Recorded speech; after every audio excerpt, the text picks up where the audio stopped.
So we just talked about Kyle Busch. He is one of 6 former champions that have not won a Daytona 500. Let's talk about him a little bit more.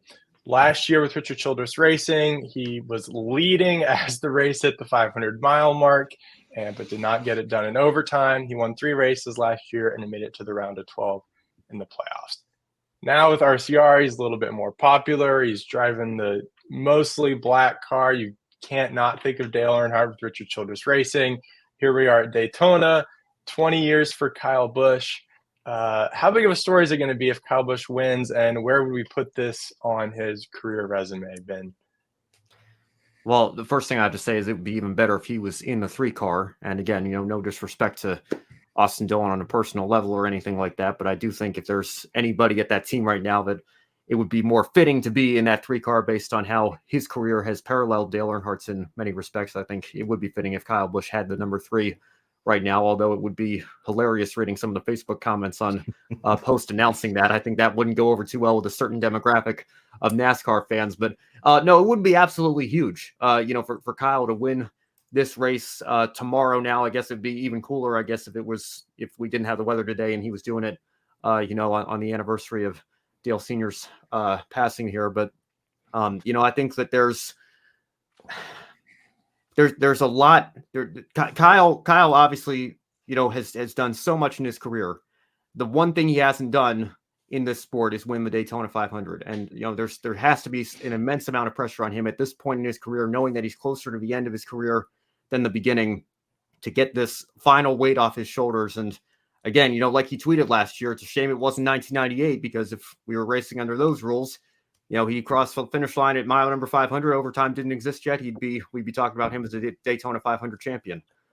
So I think, to answer the question, I don't know if there's a bigger storyline that could come out of this weekend than a 2-time champion. What is he up to now? 63 Cup wins. It's right there on the screen for me here. He has had an absolutely outstanding career. It's not just in the NASCAR Cup Series, but on the ownership side with his truck team, just until it closed down this recent off season. There's so many accolades to his career. This would be the absolute capstone of it if he could get this win tomorrow.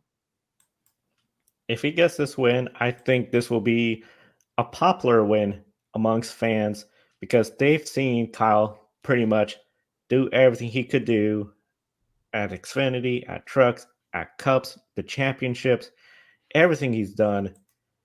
He's still going to be polarizing, but I think similar to how in 1998, a lot of fans were just happy to see Dale Earnhardt finally get that Daytona 500. I think people will just be thrilled to see Kyle Busch finally got that Daytona 500. And I think that would really mean a lot for his career, but also when you compare him to other drivers, because it's still one of the biggest shocks to me still is Tony Stewart never won the Daytona 500. You have so many drivers that come close, never got it. If Kyle Busch could get that, I feel like he'll feel complete with his career. As you mentioned, Ben, coming more towards the end of career, Kyle Busch, I think it'll be a popular story all across NASCAR, the industry, and potentially even outside news sources will pick it up for what he's done in his career and finally winning the Daytona 500.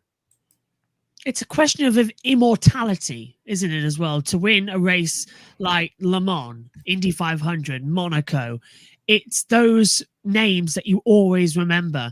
And for a driver like Kyle Busch, who hasn't won on so many attempts, he's been second best, the bridesmaid to the greatest spectacle in racing, the Great American Race, you've just got to get there and go one step further. Now, if he can do it, it'll be the perfect wrap-up for his entire career. It's the one thing missing. And it is the key to immortality for a racing driver, to have your name on one of the biggest racing trophies in history. So I'm thinking, if he can do it, I won't be too surprised if at the end of the year he goes, I've done the 500, I've got all the championships, got all this, I'm very successful and all that. That's it, I'm done. I'll retire. That's it.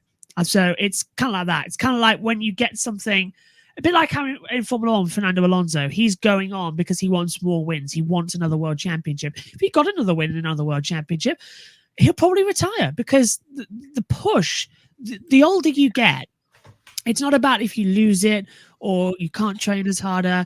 It's the drive to do something, to get something you haven't had. And if he's now got that, he'll start to think, what am I really doing this for? So I think it's the key to immortality. Yeah, definitely. This definitely would be another kind of a bow on the career of Kyle Busch. Not that this is the last step, but it would certainly be a nice addition, cherry on top.